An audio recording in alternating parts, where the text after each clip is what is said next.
Can everybody see my screen now? Yeah. Okay, great. So thank you so much, Samantha, for the introduction. As you said, my name is Megan Stueve, and I'm an archaeologist at Desert Research Institute. I'm very happy to be here today to speak with everybody about this pilot project that I've been working on for the last several months. I'd like to take a minute right now at the beginning of this presentation to thank several of my colleagues who are also on this call today. Just because I'm the one speaking to you does not mean I'm the only one involved in this project. It is very much a collaborative effort, and I thank everyone who's helped me along this process. So what we're going to be talking about today is a pilot project. The goal of this project was to bring archaeology to the public in a way that hasn't happened yet. Quite naturally, in order for the public to view archaeology, they have to go to sites that have archaeological value or visit museums where there's archaeological material deposited there in display cases or in other forms. Our goal was to do quite the opposite and bring it to you in a place where you would naturally want to view it in your own home or in a school setting.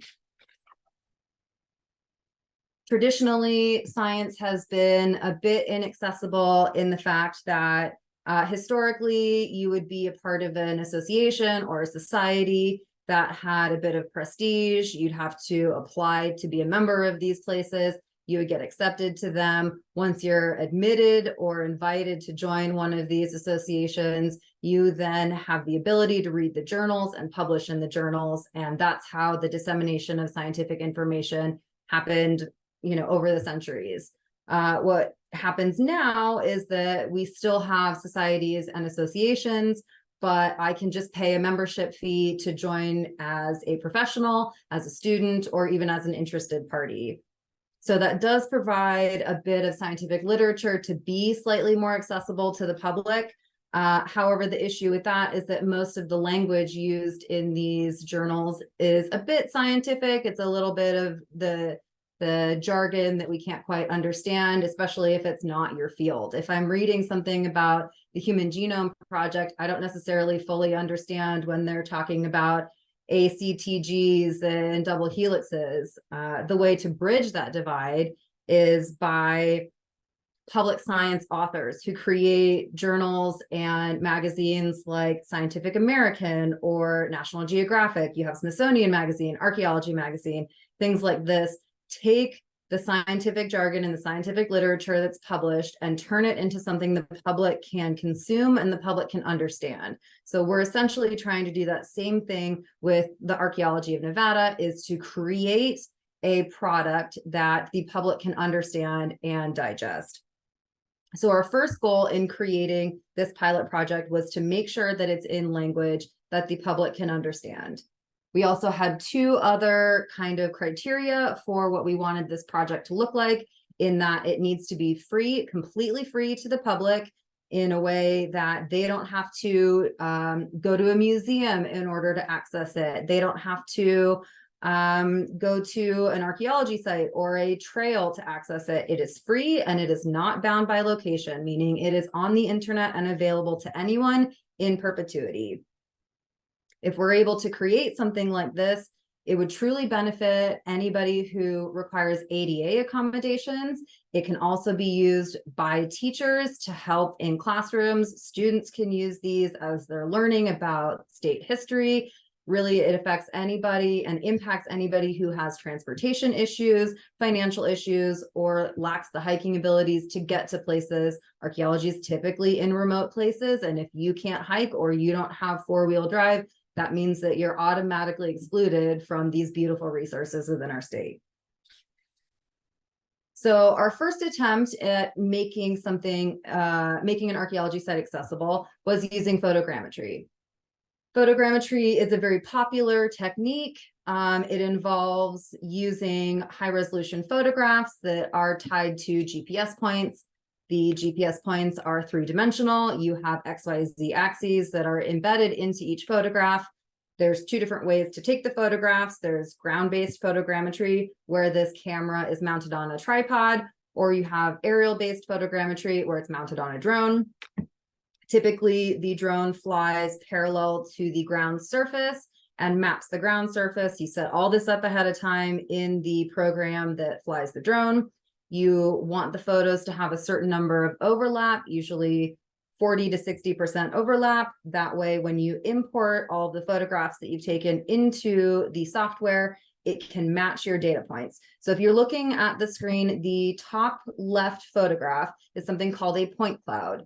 So we went out to this site. It is a site stewardship site. I'm not sure if it's currently monitored. Samantha can talk about that after this is over, if anybody's interested in monitoring this site. This is a multi-component site. The first part is this rock wall that has a panel, pictograph panel at the very bottom. We did a bit of a pilot project within a pilot project here, where drones typically map a horizontal surface. And we went out here trying to see if we could use the drone to map a vertical rock surface. You can, but it's very difficult. You can't do it in the automated mode. You have to manually move the drone, take a picture, move the drone, take another picture, move it again, and so on. So inside of each of these photos is those GPS points. That top left image is a series of GPS points that are all tied together. They're all stitched together. That 60% overlap I had mentioned includes all of those waypoints. It finds the duplicates, ties those together, and that's how you get the point cloud. In order to process the point cloud into something like a three-dimensional image, which is what you're seeing in the middle, that kind of purplish model right there in the middle is the three-dimensional model. You have all of the waypoints in the first image. You then process out the bad points, the erroneous points, the extraneous points, all the ones that you don't need anymore, and you refine your data over and over and over again. It takes hours and hours and hours to do this, but then you get something like the middle image, which is your very early three-dimensional model. You can go back in later and add the color to it, but it does kind of just start out as this base kind of monochrome photo. What we've done there in the third image, all the way on the top right, is create something called an orthomosaic photograph, which basically is a kind of planar dissection of the 3D model. So I have chosen the exact view that I want the 3D model to then turn into a photograph.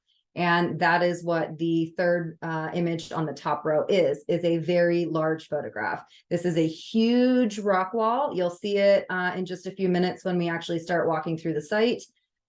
This is a way to view everything all in one very large file. It is big, but it is something that you can share with other people. You can also run it through dstretch, as you can see in the bottom series of photographs.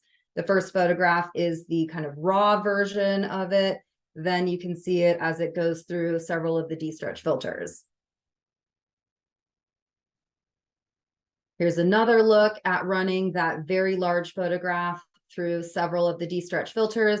I didn't necessarily have to take one snip of just the panel. I ran the entire photograph through it, and it is very high resolution, so I can zoom in with precision and see every detail of this rock wall as it's run through dstretch. I've highlighted here the panel, and you can see it there. There doesn't appear to be any additional rock art on this rock wall.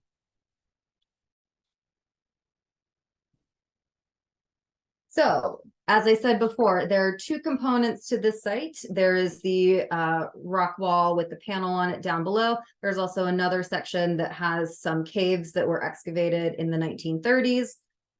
We had done our initial field work to map the rock wall with the drone in early 2020. About 9 days after we conducted our field work, the Secretary of the Interior issued a stop work order, and nobody was allowed to fly drones on Department of Interior land. That includes all land by BLM, Park Service, Fish and Wildlife, Forestry. Nevada State Parks had already banned drones, so we were basically dead in the water. We had all of the data from the rock wall, but we were not allowed to go back out and collect additional data for the caves and the rock shelters and stitch it all together to create one giant 3D model, which was our goal, right? We're trying to make a virtual tour of a site, and we only had part of it. We imagined that there was going to be a few weeks in between the ban and them issuing some sort of guidance about how we were able to move forward under research permits. But as you can see, the date of January 2020, several weeks later, COVID hit and absolutely nothing happened for a very, very long time. Thankfully, we've received guidance in the last few months and projects are now being commenced again. We are redoing all of the permits for other projects we've been working on. But in the meantime, we didn't want to let this idea go, and we decided to move forward with another idea. So our second option for creating a virtual tour was to make a video. Lots of people enjoy video as a medium to invite them into other places. So we tried to make this similar to a documentary. I actually created this video for the American Rock Art Research Association's annual conference. Last year, I believe they were still having a virtual conference. And so I presented this, they were soliciting field trip videos and I created this for them. Somebody who attended the conference saw this video and liked it and reached out to Samantha. Samantha reached out to me, and here I am today being able to speak with you. So thank you so much for whoever it was that saw that video. It's very flattering to be invited to be here today. And I hope you were able to make it or can catch this on YouTube later. So I'm about to play the video, but I wanted to give everybody just a small caveat here that this data file is extremely large, and when you watch it through video conferencing, it can sometimes be a little glitchy. I'm really hoping it's not for you, but it might be. So if that's the case, I apologize, and we can figure out a way to share it later if you want to see it at another time. But let's get this started. Can everybody hear that? Scattered along this highway in eastern Nevada are what remain of dozens of archaeological sites dating back nearly 12,000 years. Most of these sites are open boulder fields covered with petroglyph panels and rock shelters, many of which include rock art. A small creek runs along the highway, and you may often find bighorn sheep and deer nearby. Vegetation is characteristic of this region to include sagebrush communities, pinyon and juniper woodlands, and desert salt scrub. A small subsidiary canyon off the highway takes you to a location with two known sites. The first is a series of 3 rock shelters nestled high up this slope in an outcrop of volcanic tuff. Previous excavations of the shelters have identified artifacts from several horizons, ranging from Basket Maker II to Pueblo II, a period spanning nearly 10 centuries. These excavations, conducted in the 1930s, identified a variety of material culture, including netting, torches, bows, baskets, snares, and over 60 sandals, utilizing a variety of construction methods. Also found were drills, scrapers, pendants, pottery, and brownstone. Among the more remarkable findings are a pair of wooden dice and a dozen wooden animals. Although the original excavation report contains no notes relating to rock art, later documentation does mention the existence of a few panels. Seen faintly here are several parallel lines and other geometric shapes in a spall along the roof line.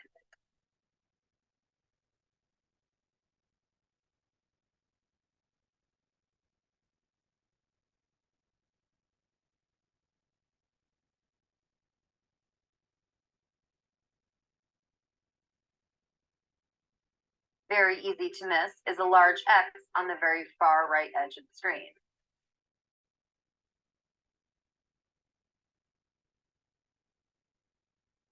The final known panel of the caves is a set of petroglyphs on this large boulder.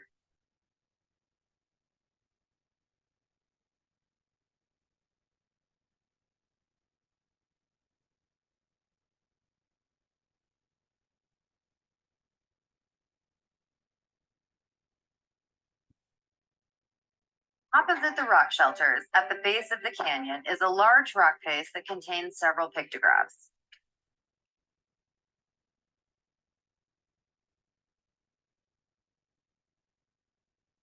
EXRF analysis of these pictographs has confirmed that they are made from hematite with trace amounts of manganese. There are several sources of hematite located within a few miles of this site.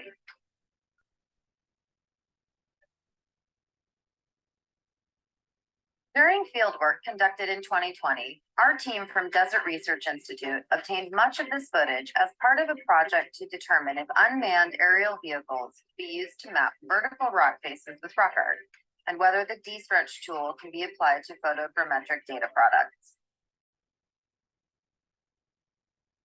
A success, this project created a 3D model of the rock face, which was then run through D-Stretch. Rather than running still images from a camera, we use a geo-rectified orthophoto from which we can take precise measurements or zoom in with extremely high resolution. These images can even be shared with tribal affiliates without the need for special technology.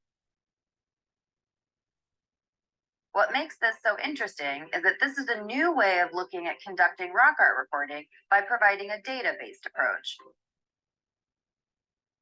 Our team ultimately concluded that no additional elements could be detected at this location using any of the D-Stretch filters.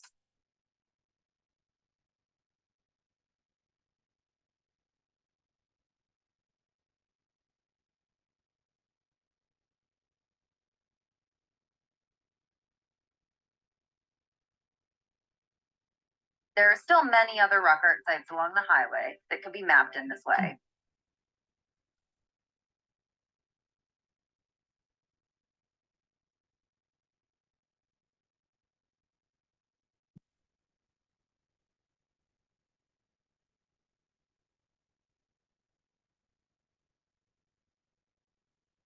So again, this was a video that I had presented at the American Rock Art Research Association's annual conference. I hope you guys were able to see that and it wasn't too glitchy. It's also a little bit blurry. And again, that's because the data file is so large, it's very difficult to share.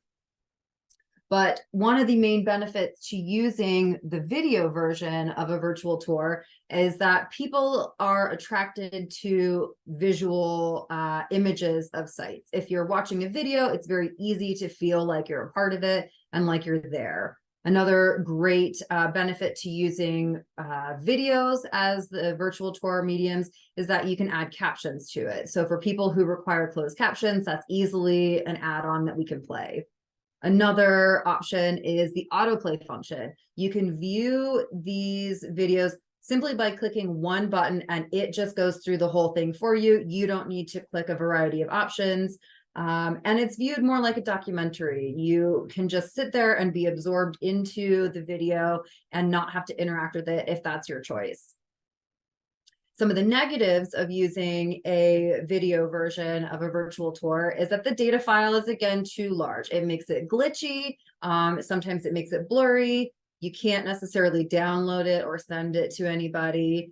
Another problem is that you can't look at everything that you want to look at. You're only looking at where I've pointed the camera. And I'm sorry, the video was not the best. I was using a GoPro for the first time and it didn't have a little display. So I had absolutely no idea what I was shooting. And I ended up being way too high on almost everything. So I'm trying to show you that little carcinite that's talking about site etiquette and I missed it almost entirely. But that's, again, how it works when I'm not a professional videographer. Again, these are a bit cumbersome to stop and start videos repeatedly if you did want to pan around or take extra time in one scene versus another. And additionally, you're only hearing the audio that I'm telling you. You don't have the ability to learn other things about the site. You're only getting the information I'm speaking to you. There's no room for extra data or links. You can add the images to it. So when it's panning through the caves and the pop-ups of the artifacts are showing, that does, I am allowed to do that, but it does increase the size of the file exponentially, which is why, again, this is such a big file. If you do want to share these videos, you have to remove, so this is stock music. You can't use any of that. And nobody wants to watch a 5-minute video with deafening silence except for me talking. But again, there's also no incentive to learn more about these sites. I'm not making you feel like you want to learn more. You just saw the whole site in all of its video glory, and there's no real reason that you need to spend more time to learn more. So while we do have some good benefits for ADA accessibility and other forms of accessibility, there are also a number of drawbacks. We definitely felt like there was room for improvement. So while this did work in terms of a virtual tour setting, we also felt like there could have been other things that we could have tried here. So we tried again. We have our third attempt. And this was something that we've called virtual outdoor experiences. They are essentially walking tours of sites. They operate similarly to Google Street View, where you are clicking through the site. You are physically walking yourself through the site, just as you would had you been there in real life. Some of the benefits to using this kind of software is that you get to take it at your own pace. You can physically get up and leave the room and come back and you're still in the same spot. If you want to open a new window and Google extra stuff on the side, it's still there waiting for you. You can learn and come back and advance to the next slide at your own pace. Another thing I find extremely valuable is that you get the full 360-degree spin. I really enjoy spinning these around and being able to look at everything around me, just like you would be able to had you been out there yourself. The software that we've chosen to use to make these tours allows you to insert graphics such as photos, videos. You can add audio clips if you wanted to. I've added, as we get to the next slide, you'll be able to see some of the links that we've inserted into these tours. It's very interesting. It's very fun. It does not increase the size of the file exponentially, so I can add as many as I want and without ruining your experience. I do try to limit them to 2 to 3 per slide because we don't want to kind of clutter it up too much, make it feel a little bit like you're still in nature. Another key benefit is that these are mobile friendly. They are tablet friendly. You can view them on laptops, desktops, wide screens, full screens, in any way they are viewable online. They're also VR compatible if you have VR. The only drawback to VR right now is that the icons that pop up when we walk you through the tour in the next slide, they don't show up when you're in VR mode, but you can still walk through the site. Another key component to this form of a virtual tour is that we can create green boxes to go along with them. And if you have not yet heard of DRI's Green Box Initiative, it is something that our STEM CoLab sponsors. Our STEM CoLab is responsible for many hundreds of these green boxes, which are basically giant green suitcases filled with lesson plans. It includes 2 to 3 weeks worth of lesson plans for an entire classroom, 30 to 40 students. They are available free of charge to teachers throughout the state, whether you're in a classroom setting or a homeschool setting. They are completely free. Again, 2 to 3 weeks worth of lesson plans. You just go to dri.edu, you request a green box in any topic of your choice. This one specifically is archaeology, but we have several other topics. They do rotate. As soon as you're done with the green box, you return it, and now you're eligible to get another green box. Again, all completely free of charge to anybody as a teacher in the state of Nevada. These kinds of virtual tours also have many accessibility features built into them. They are screen reader friendly. They have the right color contrast, which is when the color of the text and the color of the background screen are complementary. So it's easy for people who are hard of sight to read. We are also in the process of embedding alt text into every single graphic in the tour that you're about to go on. The StoryMap portion of it also has an autoplay function, and we'll talk a little bit more about the StoryMap here in a few minutes. But we've also hit the 3 main goals of our project: is creating something that has clear and digestible language to the public. It is completely free to any user for perpetuity, and it is internet-based entirely. So as long as you have access to the internet, you can use these anywhere. Other accessibility features that we plan on inserting into these tours in the future is keyboard navigation, hotspot navigation, and skip links. These are tools that make it easy for people who can't use a mouse and prefer a keyboard, or vice versa, in order to use. The skip links is for people who have screen reader needs. It skips over the parts of the tour or of the story map or of any web page really that is unnecessary. It just makes things a lot easier for people. So we're in the process of adding those to our upcoming tours and the tour that you're about to view.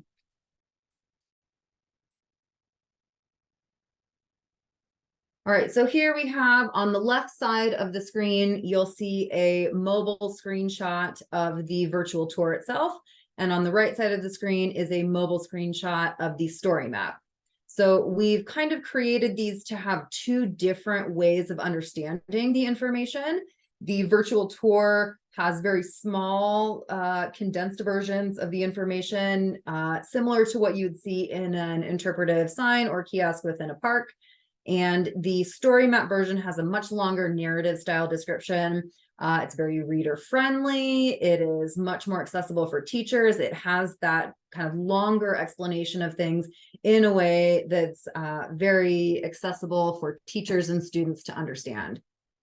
You'll see at the bottom of both of these images, there are ways to advance through the screen. So the bottom of the virtual tour on the left, it starts in image 1 of 27. You can scroll through those if you prefer to move your mouse that way.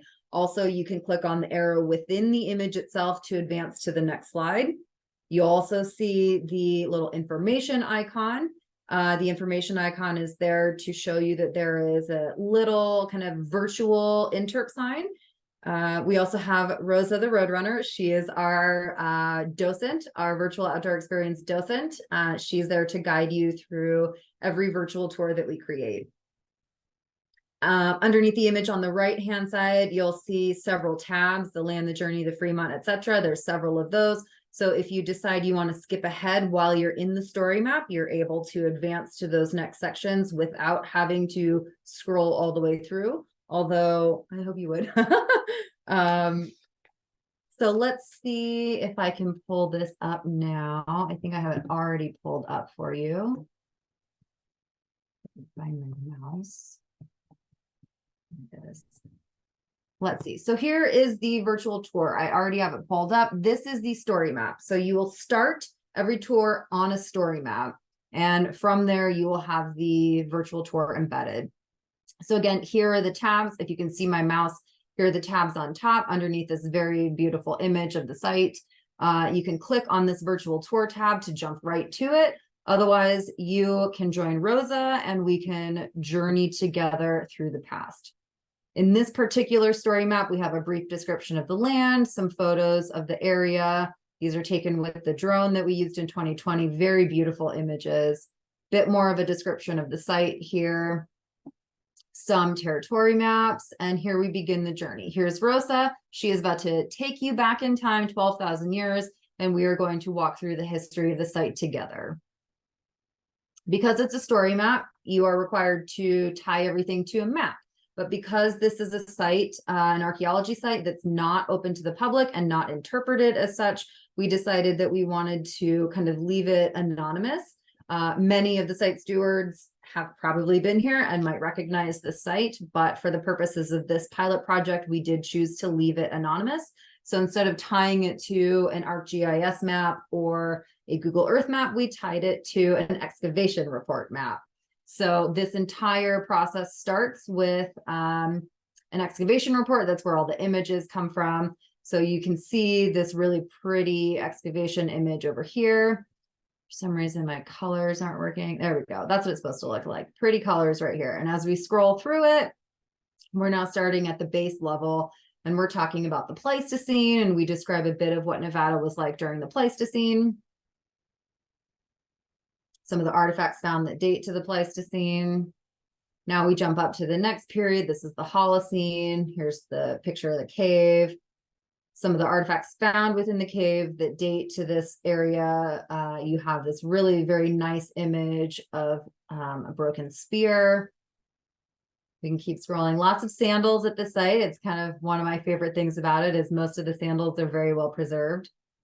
Here we jump to Basket Maker 2. We talk a little bit about what it was like living in Basket Maker 2 period. This beautiful piece of basketry right here found within the site. Some more sandals. I love that they had a model wear that. Probably wouldn't do that today, but still a nice image. We jump up to Basket Maker 3, talk a little bit about what's going on in Basket Maker 3. Jump up to Pueblo 2, talk a little bit about the rock shelter that's nearby, some of the artifacts found within. Then we go to the ground surface and we talk about some of the surface finds within the caves. Another territory map. And now we get to move on. So the excavation report does mention a lot about the Fremont culture, but none of that is included in this very pretty excavation map. So I did want to touch on it. I didn't want to leave them out, I should say. I want to be inclusive as we are. So we have a little kind of section here about the Fremont, some other pretty artifact photos that I enjoyed and sketches that I couldn't find room to fit in the map section above, but I didn't want to leave out because look at this piece of basket. That's wonderful. And then here we get to the virtual tour. So again, you can follow along the tabs on the top and jump straight to the virtual tour if you want to, or you can scroll down along the journey and now we're in the virtual tour.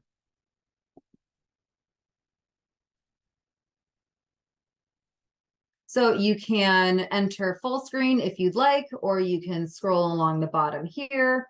You can also pan around. This is my favorite feature, is the ability to look wherever you want. You have your info icon right here that pops up to tell you that there's information that you can read. We have Rosa here. She's guiding us along this site. We also have, to start out, we have our educational component. We have this little kind of blurb here where we talk about why graffiti is so terrible at archaeology sites. A little bit of information. Here's a link here to ARPA if you want to read about the ARPA regulations. I know Rayette does a lot with graffiti removal, so figured she would really enjoy that we had this inserted in there. And then here we go. Now we just get to walk along. So here we have these little arrows. They are clickable. They are how you advance to the next slide. There is also a way that we can have a click anywhere feature. So if people have a hard time clicking specifically on the arrow, they could click anywhere in the image to advance to the next slide. Right now we have that disabled because it seems to cause an error in mobile view. If you have a very small phone, if you have one of those Pro Maxes or the super giant phones, it doesn't seem to be a problem. But if you have an older model or one of the smaller display phones, it seems to not let you click on the information icon. So for this particular tour, we have it set to click on the arrows. However, we can change that at any time. So we'll click on the arrow and advance to the next slide. Again, you have info icons. You can pan around, look at everything. It was a beautiful snowy February day when we took these photos. You don't have to click on everything, but you can. Here we have the photo icon here. So it pops up an image, gives you some text underneath it. We have two ways to move here. You can either go to the pictograph side or you can go to the caves. I recommend starting with the pictographs and wandering back to the caves. There is a way where you can go straight from one to the other without having to backtrack. You can see the pictographs are this wall right over here. And as we're on it, again, more info buttons pop up. You can see there's an old wooden corral over here. Kind of get a better image of it right here. If you pan out, you can see these posts everywhere, part of a corral.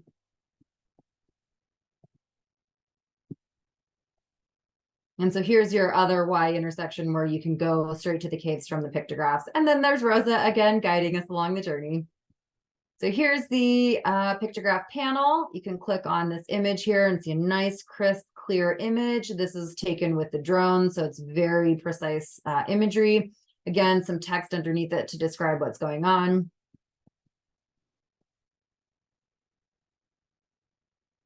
Walk back out, go back this way to the beginning or to the left to go up to the caves. We also have this little carcinite here that explains site etiquette, has a link down here to the NAA. They're the ones I think who put this in. Also has a little blurb here about the site stewardship program.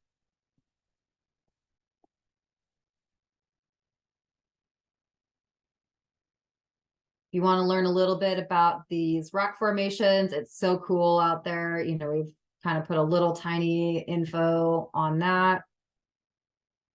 And then we get to walk to the caves. We're back on the path now. Some information. Here we are in the Paleo-Indian period. We can advance to basket maker 1. Gives you a bit of information about the people as you're walking to the site. Here we go, basket maker 2, and so on and so forth. So as we keep advancing, there's more information about other periods of habitation. We get to the end here where you got to turn to go all the way up the slope. We have Rosa again guiding us up there. Some more information about artifacts found at the site. And now we can jump up to the top. So here we are up at the top. If we pan back around, you can see we jumped quite a ways up here. You can see a nice view. All the way down here is that panel. So when we talk about doing the photogrammetry of this, it's a huge rock wall that we took images of. It took a very long time to make that model, but it turned out beautifully. Oh, that's a sandal. The next one I think is the one I want. Let's go to these caves here. So that's what the caves look like in the 30s during the time that they excavated. According to the excavation report, there's one rock shelter off on the left. There's a central main cave, and then there's a smaller cave to the right.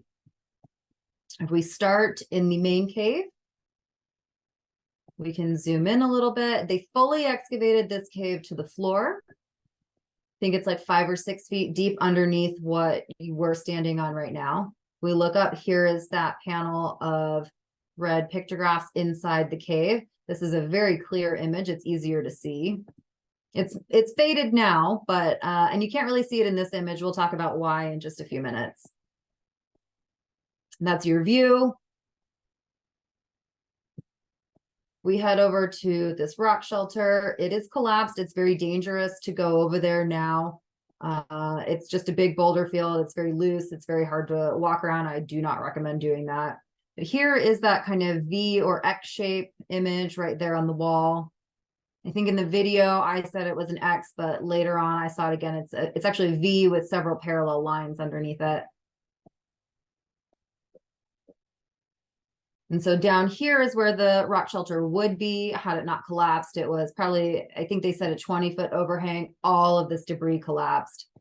Here is that other boulder that has these kind of etchings into it. We can pan back around. Let's go visit the small cave. There's this historic fire pit down here. You can see some cans in there. You can also see my shadow down here. And my monopod. We can go inside this smaller cave. This one didn't have very much preserved in it when they excavated it. There's, as you can see, there's some vegetation in here. This one received a lot of water damage. So a lot of the material culture was not preserved. It did have some lithics. And when they went back in the 60s to re-excavate, everything had been looted and there was absolutely nothing left in any of the caves or the rock shelter. The entire area had basically been destroyed. So that's not too good, but at least we're able to preserve it as it is now digitally with this virtual tour. So we can walk back out. Again, you can see my monopod.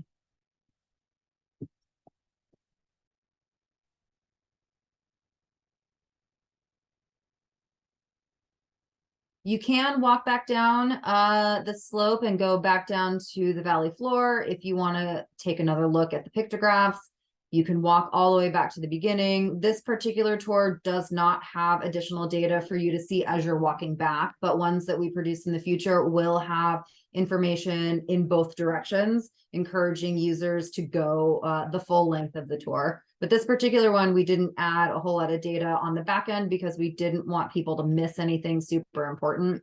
Like here, if you did choose to go to the caves first and then the pictographs, there's this kind of warning saying, oh, here's where you go back this way if you wanted to go visit.